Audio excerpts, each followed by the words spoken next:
tell me who you are and your experience of working with child migrants? Yes, of course. So my name's Hannah West. So I've worked with refugees, asylum seekers in a number of different capacities.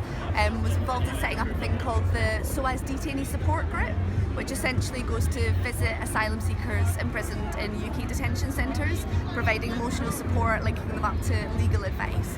And as part of that, we also ran an international campaign trying to end the indefinite detention of children in detention centres. I also set up a charity in Sri Lanka, so this was about internally displaced populations post-tsunami, helping to re-establish livelihoods, rebuild the lives of families and the children that were affected.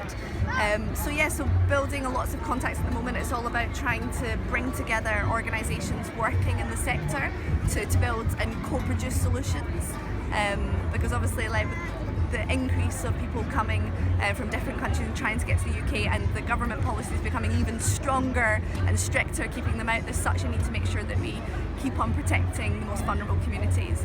And children fleeing countries are involved in that. They're not fleeing out of choice, they're fleeing out of desperation.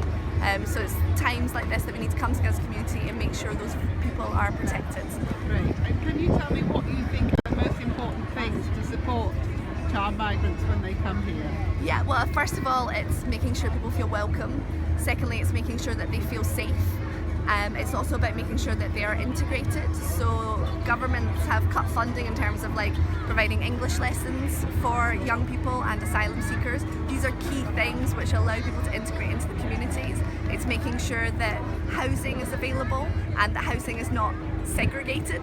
It's making sure that there's spaces for community to come together. There's a language and there's a dialogue for people to understand challenges that asylum seekers and child migrants experience, because I think there's a lack of understanding. So it's about educating the community about these issues. Great.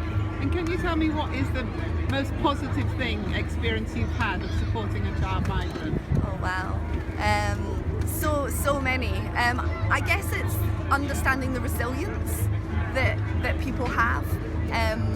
Can you repeat that saying, because we'll end it? Yeah, sure. I think the most important thing is to understand the resilience. Yeah. The most important thing that I've gained from working with asylum seekers and child migrants is their resilience and their strength. They have been through an enormous amount in their lives, yet they're strong and they're full of hope and they're full of courage and determination, and that's something that we can all learn from and all admire.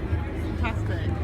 And if you were to wave a magic wand, what would you do to help child migrants? So if I could wave a magic wand and help child migrants, I would provide more housing, more safe spaces, greater awareness in our community so that there's greater acceptance, and basically wave this magic wand and allow everybody to come here and feel safe and feel protected, because you know what, we're not all born equal. We're lucky that we're born in the UK, we have rights that protect us. Not everyone has that. We're all human beings. Why should your rights be affected just because you were born in a different country? Why should you be more vulnerable and more vulnerable to persecution, to war, to famine, just because where you're born? We're all humans. So if I could wave a magic wand, I would make everyone aware of that and make sure that everyone had a common responsibility for everyone. Thank you, that's brilliant.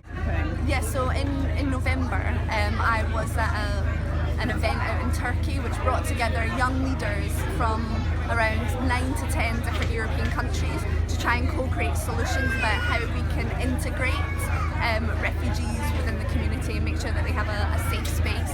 And it was a fantastic week. We came up with ideas and tools that we could share across borders.